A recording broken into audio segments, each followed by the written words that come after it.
हम सभी को अगर कहीं हाथों हाथ लिया जाता है तो बहुत अच्छा लगता है, बट अगर कहीं इसका उल्टा हो जाए, इसका विपरीत हो जाए कि हमें अपमानित होना पड़ रहा है, कहीं पर हमें डिसरिस्पेक्टफुल ट्रीट किया जा रहा है, सो वहीं पर हमारा दिल दुख जाता है। सो फ्रेंड्स, आज का विषय यही है कि लोग अगर हमारा अपमान कर रहे हैं तो उस समय क्या करना चाहिए। सो फ्रेंड्स, इसमें जो सबसे पहली चीज़ आ रही है, अपमान, सम्मान, अच्छा बुरा, कोई भी हमारे साथ तभी ज़्यादा कर पाता है जब वो हमें ज़्यादा जानने लगता है, और ज़्यादा जानने में ही अपमान होता है। जो हमें कम जानते हैं उनकी तो इतनी मजाल ही नहीं होती है, लेकिन जो हमें ज़्यादा जानते हैं, जिनके सामने कभी ना कभी हम खुली किताब की तरह रहे होते हैं फ्रेंड्स, वो हमें हर तरीके से पढ़ चुके होते हैं और उन्हें लगता है कि यस, जहाँ चाहें जब चाहें वो हमारे अगेंस्ट में बोल सकते हैं और कहीं का हमें नहीं छोड़ेंगे। सो फ्रेंड्स, इस पॉइंट में समझने वाली बात यह है कि कोई भी आपका कितना भी सगे से सगा बन जाए,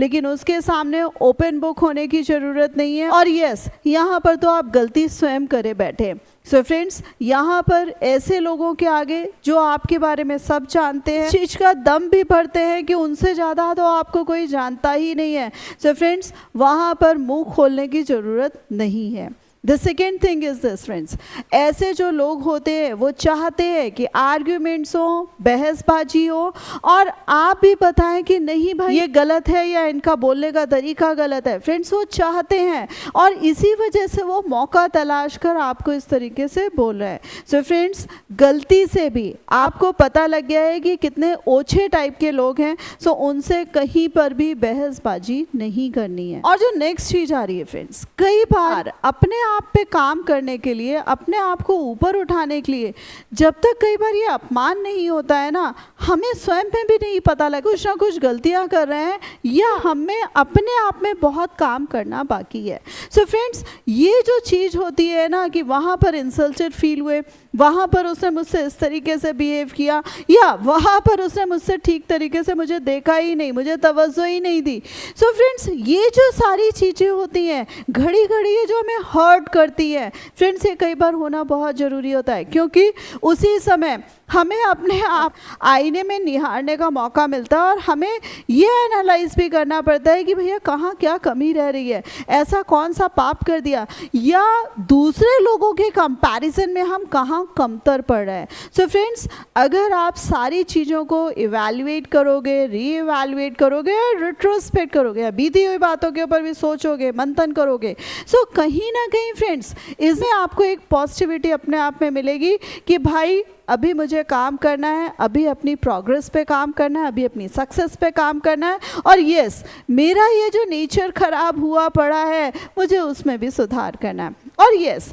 जो नेक्स्ट चीज़ आ रही है फ्रेंड्स कि कई बार जब हमारी दूसरों पे डिपेंडेंसी ज़्यादा होती है तभी लोगों को ज़्यादा मौका मिलता है मुंह खोलने का। सो फ्रेंड्स, अपने आप को इतना स्ट्रांग कर लें कि अगर आप अपने कदम अकेले भी बढ़ा रहे हैं तो आपको दिक्कत ना हो। जहाँ पर हम दूसरों पे ज़्यादा डिपेंड करने लगते हैं वहाँ पर दिक्कत आती है। एंड फ्रेंड्स, अब जो एक्सट्रीम कंडीशन आ रही है कि कई बार ऐसे भी लोग होते हैं जो बद से बदतर होते हैं और वो हमें इंसल्ट करने की डेयर कर रहे होते हैं। सो फ्रेंड्स, वहाँ पर तो बिल्कुल भी नहीं सुना जाता कि ये देखो, इनको तो हम कहीं किसी खेत का समझते ही नहीं थे और ये देखो इनके भी अब मुँह खुल रहा है। सो फ्रेंड्स, अगर वैसे लोग भी अपने शब्द मुखर करने लगें और आपका पेशेंस लूज कर रहा है, सो फ्रेंड्स शांति से बैठ जाइए, पानी पी लीजिए, थोड़ा सा सोच लीजिए और उनको वहीं पर बैठकर अच्छे से इत्मीनान से जवाब देके समझाकर और अच्छे से उनकी धुलाई करके तभी वो जगह छोड़िएगा। क्योंकि फ्रेंड्स, कई बार क्या होता है कि हम अपने आप में चाहे जितना साधु संत महात्मा बन जाए लेकिन उतने नहीं बन पाते, और ऐसे जो ओछे लोग होते हैं, हम सोचते हैं कई बार जब नौ नून तेल होगा तब राधा नाचेंगी, यानी कि जब मैं पूरा सक्सेसफुल हो लूँगा या मैं सब कुछ कर लूँगा तब इनको जवाब दूंगा। कुछ लोग ऐसे होते हैं जिनको देन एंड देयर ही निपटाना जरूरी होता है, नहीं तो इनकी आत्मा को शांति नहीं मिलती है। तो फ्रेंड्स, जो शुरू में मैंने चीज़ें कही हैं, मोस्टली चीज़ों को अवॉइड करिए, मोस्टली किसी से आर्ग्यू नहीं करिए, मोस्टली चीज़ों को दिल से मत लगाइए, आहत मत होइए, बट यस, किसी किसी जगह पर अगर आपको लग रहा है कि ये लोग, किसी किसी जगह पर आपको लग रहा है कि पानी सर से ऊपर हो रहा है, सो फ्रेंड्स घर जाकर रात भर रोने से अच्छा है